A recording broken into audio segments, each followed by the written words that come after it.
moi, je suis pas du tout, malgré que je l'aime bien, je suis pas du tout d'accord avec Monsieur Consigny. Pourtant, je l'adore.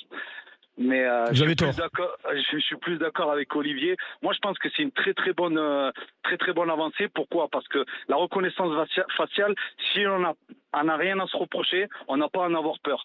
Dans un an, il y a les Jeux Olympiques, donc quelque chose de mondial, avec tout ce qui se passe en ce moment, tous les fous, les marginaux, les radicaux, entre le climat, enfin bref, toutes les choses qu'il y a, la guerre en Ukraine, etc.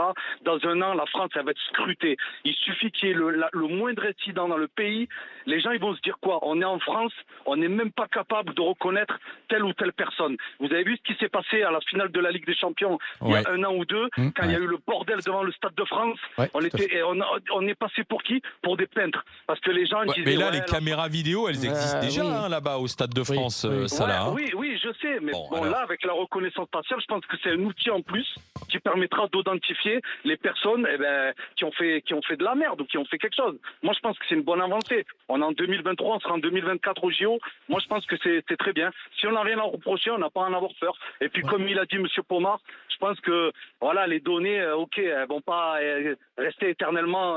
Vous voyez ce que je veux dire? Non, mais vous avez raison, Salah. Vous êtes dans la rigueur. C'est important face au laxisme de Charles Consigny. Tous les créateurs d'intelligence artificielle nous alertent sur eux-mêmes. Ils ont créé leur outil. Ils nous alertent tous sur les dangers de l'outil qu'ils ont eux-mêmes créé. Mais nous, c'est génial, c'est super, etc. Ben non, je suis désolée. Et tu verras bien que toutes les personnes... Tous ces gens-là n'utilisent pas leur propre outil. Ils en ont peur. Ils te disent attention. L'intelligence artificielle. Ils te disent attention à cet outil. C'est partout. Oui, mais c'est d'accord, mais ils te disent attention. Et nous, non, c'est génial, porte ouverte, ça va faire ci, ça va faire ça. Parce que là, le Sénat régule. En fait, c'est marrant parce qu'en France, on n'invente rien, mais en revanche, on veut tout interdire. C'est-à-dire que moi, j'aurais préféré que ça soit. D'ailleurs, il y a un des Français qui a créé l'intelligence artificielle, mais le problème, c'est qu'il l'a créé aux États-Unis. Donc, tout vient des États-Unis. La Chine va copier et nous on est là uniquement pour dire on interdit. Je rêverais que tous ces outils, ça soit les Français qui les aient découverts. En fait, l'outil en lui-même, je veux dire, il est pas dangereux. C'est d'entre les mains de qui ça tombe. C'est ce que je te dis. Je me rends compte que j'ai moins confiance en nos hommes politiques qu'en l'outil. Tu vois ce que je veux dire? Mais quand même, Joël, arrête de délirer. Tu délires. Alors, Salah, je vous remercie d'avoir été avec nous. Le seul truc, effectivement, sur lequel on peut s'interroger, ce sera l'importance du politique, c'est lui qui sera là pour réguler, c'est que par exemple, tu as des firmes qui utilisent déjà et qui fournissent la reconnaissance faciale. Tu as une firme qui s'appelle Clearview Intelligence Artificielle. Tu en as une autre qui s'appelle PimEye, qui est une application polonaise où ils te disent non, on stocke pas. Ils te proposent effectivement de faire la reconnaissance faciale. Et puis ensuite c'est bizarre, mais tu te retrouves partout aussi sur Internet. On peut te reconnaître. Ces firmes arrivent à te reconnaître, à faire des datas sur toi partout. Bah oui. Alors, qui disposera à ce moment-là des données, du moment où tu es filmé? Dans le privé, on va pas vite. C'est juste la question qui peut être posée. C'est un autre Salah qui est avec nous, qui est dans les Alpes-Maritimes cette fois. Bonjour Salah. Bonjour Salut, les Alors, après Salah du Gard, Salah de Grasse, mon cher ami. Qu'en dites-vous C'est alors? ça. Est-ce que vous avez peur ou pas? Non, ni peur, ni pas peur. En fait, je suis un peu comme Charles Consigny, j'en ai marre de tout ça. J'ai pas l'impression qu'avec reconnaissance faciale, radar, tout ce qu'on met pour notre sécurité, soi-disant pour notre sécurité, ça va changer quelque chose. Des agressions, il y en a toujours. Des viols, il y en a toujours. En fait, comme dit aussi Joël Dagostieri, c'est l'utilisation qu'on en a. Ça peut être bénéfique, bien sûr, mais comment on l'utilise, c'est ça qui me fait peur, en fait. Alors, il y a deux choses parce que... Oui, parce que non, mais la vidéosurveillance...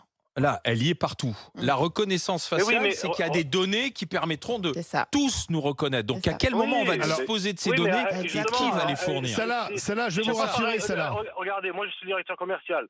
Ouais. On a géolocalisé les véhicules Oui. et en fait, on l'utilise à mauvais escient à chaque fois. Non mais regardez ça là, la loi que le Sénat va examiner aujourd'hui, elle est très contraignante, hein, puisqu'on n'aura pas le droit de noter, de catégoriser les personnes sur la base de leurs données biométriques. Et en fait, toutes les reconnaissances à distance, on ne pourra pas comme ça les utiliser n'importe comment. Ça sera uniquement pour les enquêtes importantes, les crimes les plus graves. La lutte contre le risque terroriste, par exemple, ça pourrait nous aider par rapport à ce qui s'est passé à Annecy, vous voyez, des choses comme ça pour le reconnaître plus rapidement. Je sais bien, je suis d'accord, mais on ne fait pas que ça justement, on l'utilise pas que pour ça. Mais ça, la loi sera respectée. Oui, mais comme nous, on est dans un état de droit et Charles est bien placé pour le savoir. Oui, mais écoutez, comme nous, la flotte, elle est géolocalisée, mais on va dire à un commercial, mais comment ça se fait que tu es resté 1 heure ici? Mais pendant 1 heure, parce que j'étais sur l'ordinateur, parce que maintenant on a des SMS, parce que maintenant on nous téléphone, parce que maintenant on est obligé de prendre des commandes, on est obligé de se garer comme ça à l'arrache et de prendre des commandes pour les clients. Donc on va nous dire, mais pourquoi tu es resté 1 heure ici, 1 heure à cet endroit-là, qu'est-ce que tu faisais? On ne parle pas de sécurité là, Salah. Là, vous parlez d'entreprise, de rentabilité, etc. Justement du détournement les radars. Moi je me fais avoir sur des routes à 30 km/h, j'ai roulé à 40, on me met un PV parce que j'ai roulé à 40. Et oui, mais on respecte la loi, la règle. Moi c'est pareil, il me reste 2 points, je vais faire un stage la semaine prochaine. En roulant toute la journée, respectez, vous pouvez pas, c'est impossible de respecter toutes les lois. Le sujet c'est la sécurité, Salah. Le sujet, c'est la sécurité. Il y a des lois qui sont mises en place. Elles sont très bien appliquées en France avec des cadres juridiques qui sont très stricts. On ne peut pas dire le contraire. Il y aura des avocats d'ailleurs pour les rappeler. Les automobilistes en France, ils sont persécutés par ces règles. Ça devient insupportable en vrai. Les radars, les limitations de vitesse. Entre la sécurité du terrorisme et de tout ça et la conduite automobile, c'est encore une différence. On n'a jamais dit qu'il fallait la reconnaissance spatiale pour les conducteurs. Tu vas voir ça. Je vous dis ça, il y a déjà ça d'ailleurs quand on est flashé. Encore une fois, c'est la reconnaissance spatiale. La reconnaissance spatiale des radars. Moi, tel que je vais essayer de la comprendre, on verra quel est le cadre juridique de tous les radars. On fout la paix aux gens. La reconnaissance faciale, c'est que que tout le monde soit en data, qu'on puisse reconnaître tout le monde, si tu veux. Donc après, à l'entrée d'une entreprise, différencier moi, les je gens. suis sûr que dans quelques années, pour rentrer ici dans le bâtiment d'RMC et BFM TV, du biométrique, tu mettras pas le badge et tu mettras une reconnaissance faciale. Mais c'est dangereux. Mais en quoi c'est dangereux? C'est ça, je ne comprends pas. Mais le nerf de la guerre aujourd'hui, ce sont les données, ce sont les datas. Mais tu les as déjà, les données. Mais oui, mais c'est pas la peine de généraliser le système. Mais non. Toute la journée, t'es suivi. Mais non. En quoi c'est un danger? Mais on a le droit de garder. On a le droit de garder dans ce monde des espaces de liberté, des espaces d'anonymat. On a encore le droit d'avoir ça. Tu rentres pas dans une entreprise comme ça. Quand tu rentres ici, on t'a. Pardon. Oui, on te contrôle. J'ai un badge. Donc un badge, c'est la même chose. Oui, non mais la reconnaissance faciale, c'est autre chose. Je suis contre les badges. Mais non, mais c'est une question de sécurité. Mais qu'est-ce que ça peut te faire d'être pris en photo? Vous voulez plus d'espace. Moi, tu peux me prendre la photo dans tout Paris, je m'en fous complètement. Mais on a le droit d'avoir des espaces d'anonymat. C'est ça. Mais oui, j'y suis, bien sûr. Mais j'ai le droit d'avoir. C'est plus dangereux. Oui, mais je fais le choix de m'y mettre. Par contre, j'ai le droit quand je marche dans la rue. Parce que ton image, tu la contrôles pas. Pardon. C'est comme les parents qui mettent les photos de leurs enfants sur Instagram, etc.